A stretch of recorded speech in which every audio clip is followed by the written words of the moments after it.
Burton? Yes. Orts? Yes. Trainley? Yes. Cole? Yes. Crowley? Yes. Is? Yes. Wallace? Yes. Thomas? Yes. The next topic is human services. Item number 1, roll call. Would you like to say something to council?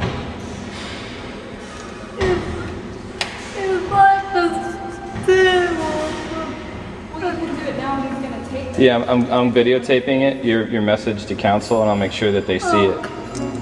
Do you want to say something or not? Yeah. Okay.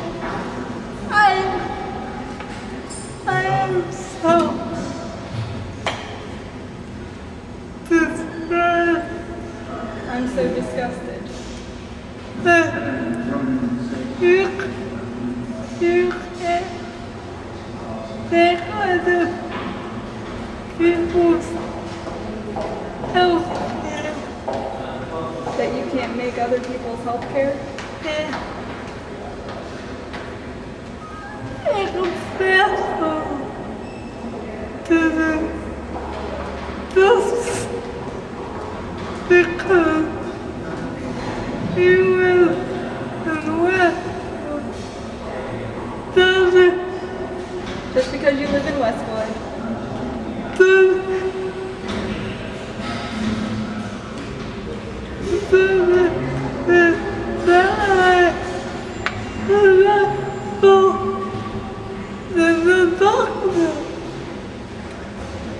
Doesn't mean go to it, the doctor. Not about, but about the vouchers though. What do you want to say about the vouchers? That the vouchers should not be cut because other people can't go to the doctor. Oh, okay. The vouchers shouldn't be cut because other people can't go to the doctor if they have to be spending all of their income on their house. Thank you. That's a great point. Yeah. She could have told him. So said just because you live in Westwood doesn't mean you can tell other people they can't go to the doctor. Okay. Thanks. A rehab program for handicapped individuals. Some of the folks who have come to testify are getting tired and in some degree of pain, and I would expect it would be a great kindness if we could advance that at this point. Thank you, Mr. Crowley. I was intending to move forward both 16 and 17. Quite frankly, Mr. Crowley, I did get more requests. I did commit earlier to advance 16 first. I guess they were just quicker to ask to be moved up, but we will deal with 17 as soon as we're finished with 16. On item 16, we have a number of speakers. This has to do with the health justice ordinance, the sale of the parking lot that is part of the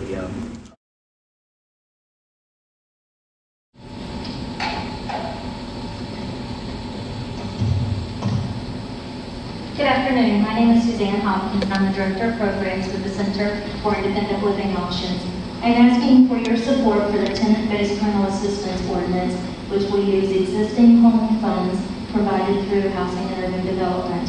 Home is the largest federal block grant to state and local governments designed exclusively to create affordable housing for low-income households. This ordinance utilizes those funds to provide subsidies for people with disabilities in Cincinnati who are twice as likely to live in poverty as people without disabilities. It is very difficult to find accessible housing that people with disabilities can afford without subsidy assistance. People with disabilities need housing quickly.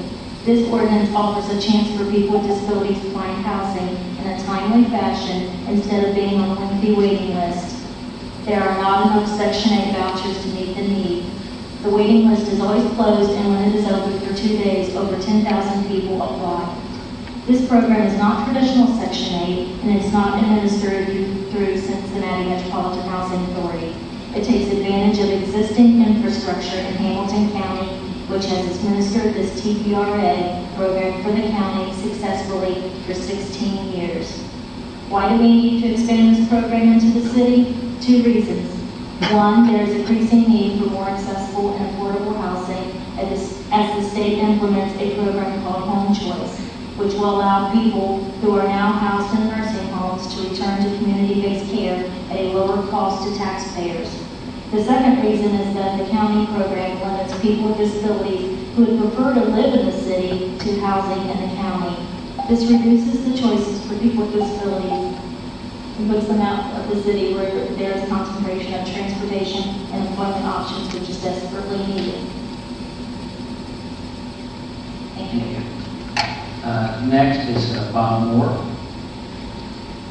After Bob Moore is Christian Jeff.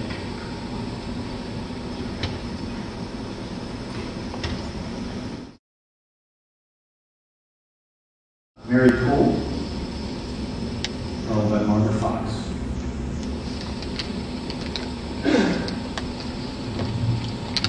Well, I'm here again to talk about the rental assistance, and I hope that I was really kind of recalled that it almost went through last week without all the information being out there. And I'm not sure that you get all the information now. Nobody can be against trying to help people who need to be helped. Of course, no one can be against that. But I find it interesting, what is a disability? Do you know? Do any of them that are at the table who are going to be voting know what that is? Does that mean somebody who is physically impaired and needs a wheelchair or a walker to get around, or does it mean something else? There's all kinds of classifications for disabled. Sometimes it's someone with ADHD.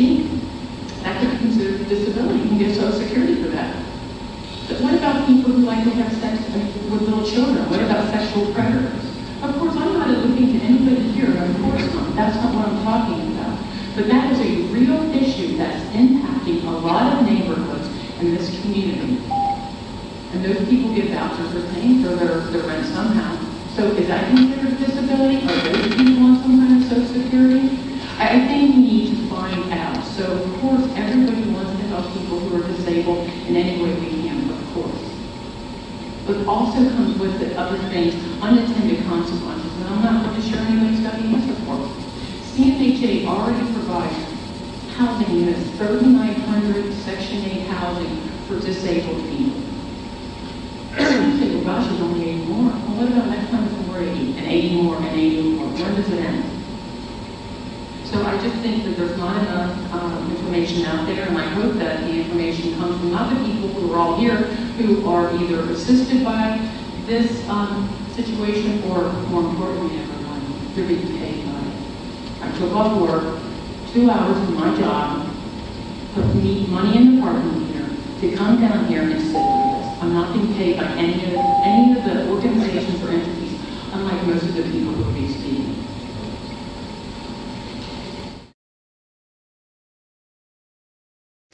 Good afternoon.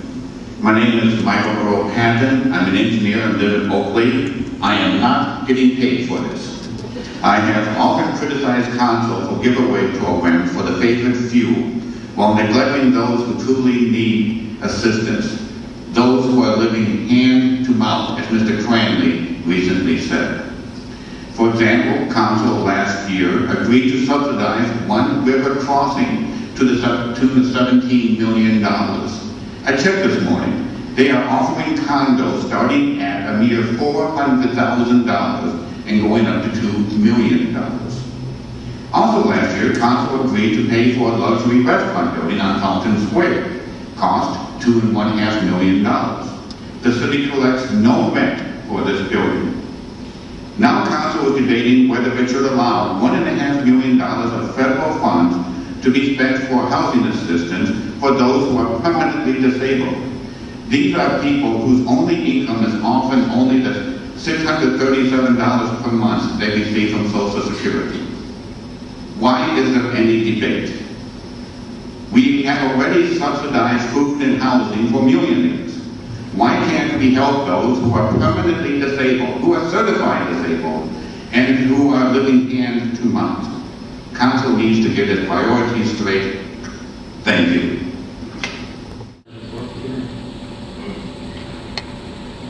My name is Jason Patton. I am also not getting paid for this message. You know, I had this whole nifty little speech prepared to do a little performance for everyone. And then in the hour and a half that we sat here while you meticulously went through your budget items, the half a dozen people with disabilities in the back in wheelchairs, they had to leave. They were here to advocate for themselves and they had to leave. And so Justin and I went out in the hallway with our camera and said, you know, do any of you have something you wanted to say? It kind of brought, it really did bring me almost to tears as I sat there and listened to Brittany tell us that she didn't think it was right that because she lives in Westwood, she had to make a decision about whether or not she paid her rent that month or whether or not she had to pay for a doctor's bill. I mean, truly. And the Westwood connection in this, I think everyone up here who passed this last week needs to explain why did this get kicked back to council. Because a bunch of people with some fevered fears from Westwood who were ill-informed about the issue decided to come down here. I understand Ms. Gibbs got it kicked back and she's not even here to hear from the people who were directly affected by it. I think we deserve to know why this got kicked back to committee. What does this have to do with Westwood? We're talking about some of the people with the worst kind of disabilities just having some help, like Michael Patton already outlined. Why is this even back here? We all deserve an explanation from everyone up here who's even entertaining this. Why did everyone who was there have to wait an hour and a half while you filibuster through budget items? You know, and then go hear about some parking garage project. You saw them back there. Surely you knew that the guy who can afford his lawyer to talk about his real estate investment could wait a few minutes while the people who could, I don't know, I'm almost speechless about it. I'm almost speechless about it. You all know what the vote needs to be, and you all know what you need to do. You know sexual predators are not getting subsidized housing, and you know those fears you're hearing up from the woman behind me are ridiculous and totally unfounded. And we're just all waiting, I guess, for the formalities to go through while you make the right decision. Thanks. Thank you, Mr. Hatt.